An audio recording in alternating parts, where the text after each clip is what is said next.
तो चलिए अब हम बात करते हैं आखिरकार एक्सेल के अंदर स्लाइसर क्या होते हैं। स्लाइसर एक विजुअल और इंटरैक्टिव टूल है जो आपको एक्सेल टेबल्स या पिवट टेबल्स के डेटा को ईजिली फिल्टर करने में हेल्प करता है। ये बटन्स के फॉर्म में होता है जिससे क्लिक करके आप इंस्टेंटली डेटा को फिल्टर कर सकते हो बिना ड्रॉप डाउन मेन्यूज़ की झंझट के। अब हम बात करते हैं आखिरकार एक्सेल के अंदर स्लाइसेस को हम ऐड कैसे करें। स्टेप नंबर 1 में आपको अपनी एक्सेल टेबल के अंदर किसी भी एक सेल को सिलेक्ट करना है जिससे एक्सेल को पता चले कि आप किसी टेबल के साथ काम करने जा रहे हो। इसके बाद जैसे ही आप अपने टेबल के किसी भी सेल के अंदर क्लिक करेंगे तो आपके रिबन बार में एक टेबल डिज़ाइन का जो मेन्यू है वो पॉपअप होके आएगा।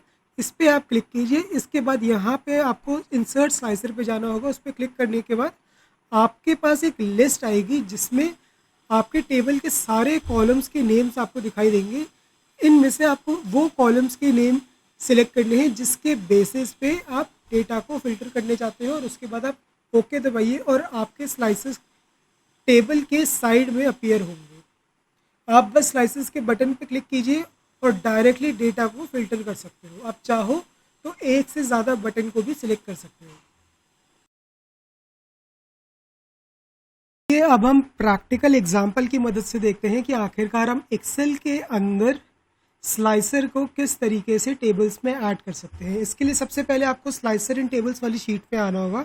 इस शीट के अंदर आपको एक डिटेल गाइड मिलेगा कि आपको अपने टेबल्स के अंदर कैसे स्लाइसेस को ऐड करना है और कैसे उन्हें यूज़ करना है। यहाँ पे हमारे पास एक डेटा सेट है जिसको सबसे पहले तो हम एक टेबल के अंदर कन्वर्ट करेंगे। टेबल में कन्वर्ट करने के बाद हम इसके अंदर प्रोडक्ट और कैटेगरी के बेसिस पे स्लाइसेस को ऐड करके अपने डेटा को डायनामिकली फ़िल्टर करेंगे। तो चलिए शुरू करते हैं। यहाँ पे सबसे पहले हमने इस पूरी रेंज को सिलेक्ट करना है और Ctrl+T की मदद से इस पूरी रेंज को एक टेबल के अंदर कन्वर्ट करना है। इसके बाद मैं इस टेबल के अंदर किसी भी एक सेल को सिलेक्ट करूँगा जिसके बाद रिबन बार पे टेबल डिज़ाइन का जो ऑप्शन बार है मेन्यू बार है वो एक्टिवेट हो जाएगा।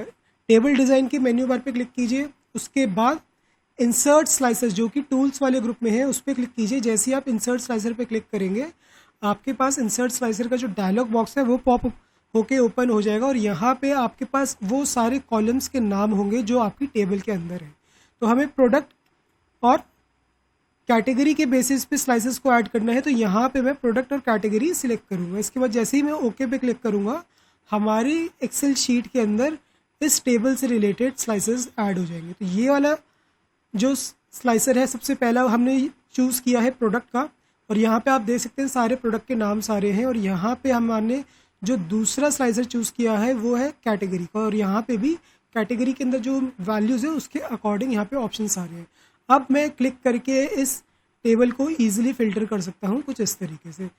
अगर मेरे को जो फ़िल्टर मैंने अप्लाई किया है उसके ऑप्शंस को हटाना है तो मैं यहाँ पे क्लियर ऑल पे क्लिक करूँगा और जो हमारी टेबल है वो अपनी ओरिजिनल स्टेट पे चली जाएगी। किसी भी एक प्रोडक्ट के नाम पे क्लिक कर सकते हैं, किसी भी प्रोडक्ट की कैटेगरी के ऊपर क्लिक कर सकते हैं और अकॉर्डिंगली एक्सेल आपके डेटा को फ़िल्टर करेगा।